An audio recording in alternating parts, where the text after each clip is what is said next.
We're on our way to Subic Bay Freeport Zone. Did you know that it is known for an old US military base turned into a special economic zone with duty-free shopping opportunities and other fun activities? So, just a tour where we stay. First, itong room 1, meron din silang bathroom dito. Maliit lang siya, pero okay naman. And next is itong playhouse room. Meron sila for kids, pag meron kayong kasamang mga kids or children nyo. And pwede nyo silang paglaruin to. And ayan nga pala yung electric pan na bago namin mabuksan. Kasi naman, mala high-tech seals yung kanilang electric fan. Ayan, kompleto yung sa kitchen area naman nila is kompleto. May microwave oven and mga dispensers and mga gamit din pang luto. And as you can see, talagang napaka-modernize nung pagkakagawa or yung interior ng rentahan nila. And yun, ang gaganda lang din ng mga room nila kahit maliliit pero comfortable naman. And ayan, yung mga amenities nila, meron din sila. Talagang kompleto. Ayun, yung red na pouch na yun is first aid din yun. Talagang may pagka-nern. So, ayan, yung last room with comfort room sa loob. Eto, malaki-laki naman yung room niya. And maganda naman siya. And kung makikita nyo talaga yung mga design is talagang, alam mo yung Pinterest, parang ganun yung idea or yung vibe niya pag nag-search ka dun. Talagang ang ganda. Feeling ko Gen Z nga yung nito yung may-ari. Feeling ko lang naman. Kasi, or siguro na-influence talaga siya ng talagang kagandahan na pag-iisip sa mga interior. So, ayan, nanood nga pala kami na makikita nyo yung yung title. Sige, sabihin ko na rin. Yung Five Nights of Freddy ba? At Freddy? Hindi ko sure. Pero pinanood namin yun. Ayan, makikita nyo naman yung title. Ayan, At Freddy's pala. So, nakakatuwa rin dito sa narentahan namin is yung Mala Village kasi siya or parang subdivision. And talagang makikita mo ang dami na trick or treat, diba? Ang cute ng mga bata. And after that, pumunta nga pala kaming Harbor Point, yung Mala Mall dito. Ayan. And di ko nga alam November pa lang pero mala Christmas na ang vibe dito sa mall nila. Tingnan nyo naman, punong-puno ng Christmas lights. And ayan, nakakatuwa. Alam mo yung parang The Purge. And makikita nyo rin doon kanina si Anya. Kung nakita nyo yung picture. And ayan, after that again, kami time zone. Yan, yung mga tickets na palanunan. And after that, kumain kami sa Yaki Mix. And kung feeling ko alam nyo naman yan kasi mga, diba, buffet, so marami talagang varieties of food or cuisine, iba't ibang klase. Pero feeling ko more on Asian din sila.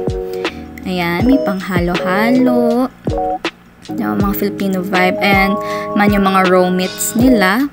And ikaw na mismo yung magluluto doon kasi may lutuan naman doon para pang samgyup. And ito yung mga dips or sauces nila. And marami talagang variety and mga sili-sili. And may pang hot pot ka rin, iba't ibang klase. And dito naman sa side na to is yung mga ulam na nila. Ayan. I don't know yung name, pero kung makikita nyo naman siguro na familiar kayo dyan. Lalo na to. Broccoli, sarap niyan. Yan. And yan. Lalo na yan, putok-batok talaga. Pag kinain mo yung lechong kawali, iba't ibang klaseng fried rice. Yan, may plain rice and fried rice. And yung soup na yun pala kanina, yung dalawa doon is ang sarap. Mala crab. Alam mo yung sa Nor na crab soup, crab and corn soup, or yung parang sa Shakey's na soup, ganun yung lasa. Ang sarap talaga. Talagang binalikan ko yun. Siguro twice or thrice. Pero ang sarap talaga. Ayan, may salad sila. Kimchi kanina. Familiar naman tayo lahat dyan. Kasi yung iba nangangoy kimchi. Charot lang. Ayan, may mga sushi din sila. Yung kanina pala yung sauce ng mga sushi. Yan, iba't ibang klase sila. And feeling ko tinikman ko naman halos lahat. Yung medyo plain, di ko ata kinuha. Ayan, may mga jellies din sila. For kids, syempre yan talaga hanap-hanapin mo. Pwede mo rin yan i-toppings dun sa ice cream kanina. And pwede mo rin ipalagay siguro dun sa crepe. And ayan, may nachos sila. Yung parang mga side sa mga, pag nag-take out tayo, like sa mga chowking, diba? Pwede yun sa side nila. Ayan, may bread, pansit, Shanghai, yes. Ayan, sarap niyan, grabe. Kaso medyo busog kasi kami niyan eh, pero kumain pa rin naman. Ayan, may mga siomai, siopaw, dumplings, puchi, diba? Yan naman yung sushi na may coat na chuchu and tempura. Ayan, kinuha namin. First round pa lang yan, pero second round din kami. Hindi ko na lang napakita.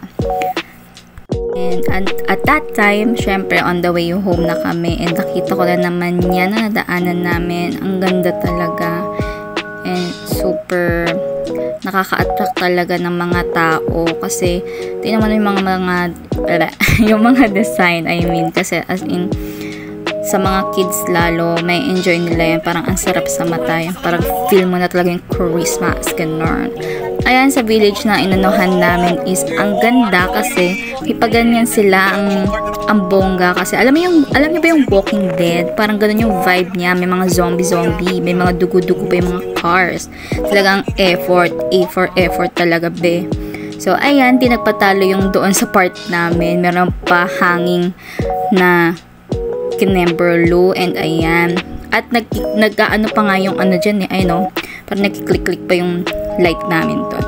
So, ayan, after namin mag-mall, ayan, naglaro-laro muna kami nung binili ni Ajoy na yung penguin na dapat hindi makukulog.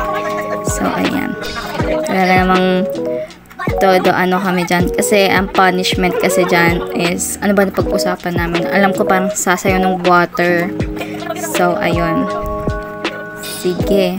Puk-puk pa. Ayan. Pero, masaya naman siya laruin. May intense din naman kahit papano. Kasi may i-spin ka dyan eh. Na kung ano yung, ayun, tulad na yun. I-spin mo siya kung sa blue, sa white, or meron din dyang paska. Ganun. So, talagang wala kang choice kung blue na lang natitira, diba? So, for our day 2, nag-scrabble kami. And yan ang ate ko. Sige, isip pa yarn. So, nag-dinner kami dyan sa Meat Plus Chuchu. And super high quality talaga nung meat nila and ang sarap. Talagang sulit. So, after that, pumunta ulit kami ng Harbor Point kasama na yung mga bata. Ayan. Si Kendra, pose. Ano yan eh, kikay. Kaya talagang panay pose yan. So, chok. Ayan, diba? So, ayan, nag-time zone ulit kami. Talagang enjoy naman talaga yung mga kids. Oh, tingnan mo, diba? Binato ni Caleb. Dapat pinapagulong yan eh. Binato. Ang galing.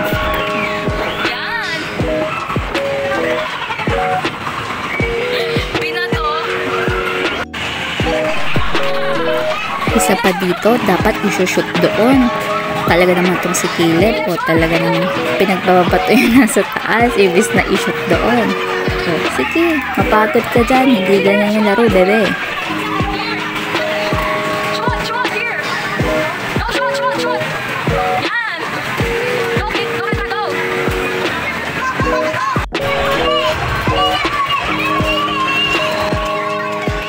Ayan nga, enjoy na enjoy ang mga bebe.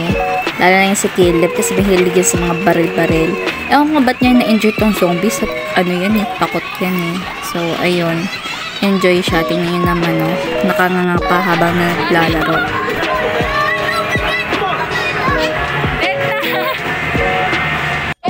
So, sa part na to, si Ate nanalo ng 800 na tickets or 800 plus. 16 natin, 816. Basta 800, ganyan. Ayang ate ko kasi talaga magaling siya sa mga arcade. And dyan siya masaya pag naglalaro sa arcade. And ayun, after maglaro sa Time Zone, nauhaw ang mga person. Ayan, nag-Starbucks. At nagutom din ng mga bebe kaya nag-waffle. Diba? And for day 3, pumunta kami sa Pure Gold Duty Free. And talagang, ay grabe naman talaga makikita ng ice mo dyan. Talagang magsasawa ka. Ang daming chocolates. Talagang, hindi naman super bagsak presyo, pero affordable kasi meron silang mga chocolates na 3 for 100, ganyan-ganyan, and 4 pasalubong talaga siya. So, ayan yung favorite namin na may almond coated ng chocolate. Talagang, kaso ang halos, nasa 1,000 plus. So, ayan, di lang mga foods or mga chicheria or chucho ang makikita mo. Meron din na mga kitchenware, yung kanina, and mga damit and slippers. So, ayan ang ate ko, nag-e-enjoy siya habang nating kala mo bata. Tingnan mo, sige, buti hindi ka tumaob diyan. And after nun, nung pag-uwi namin, naglaro kami ng Among Us. Dito mo talaga matetest ang isa't isa kung nagsasabi ng totoo, kung impostor ka o hindi. Pero masaya rin siya laruin, hindi lang talaga siya pambata, pwede naman pang teens, adults, ganyan. Kasi masaya naman siya, talagang nakakatuwa. Hindi lang yung parang nakakaasar, pero magtatawanan talaga kayo. So, may bago rin siyang mga version, yung meron ring hide and seek, hindi lang yung pagpatay-patay ganyan. Though, papatayin ka rin naman dito, pero dito kasi magka-hide yun. As is, hide and seek, ganun. So, ayan, laro lang kami. Pero masaya talaga, i-try nyo. So, in 3, 2, 1, pak, ayun, pinatay ako. So, ayun, naging ghost na ako. So, for day 4, ayan, pauwi na kami, syempre. Pero hindi naman talaga on the way home kasi dumaan kami sa minamahal namin na nawala na. Yan. First stop namin is kay Lolo Goyo. Ayan. And lastly, not yet lastly pala. Pangalawa dyan, kala mama, kala papa, lolo at lola nila, lolo at lola. And after pala nang pumunta rin kami sa papa ni Tito, and after that nagcafe Amazon kami kasi near lang naman siya doon, and that's it.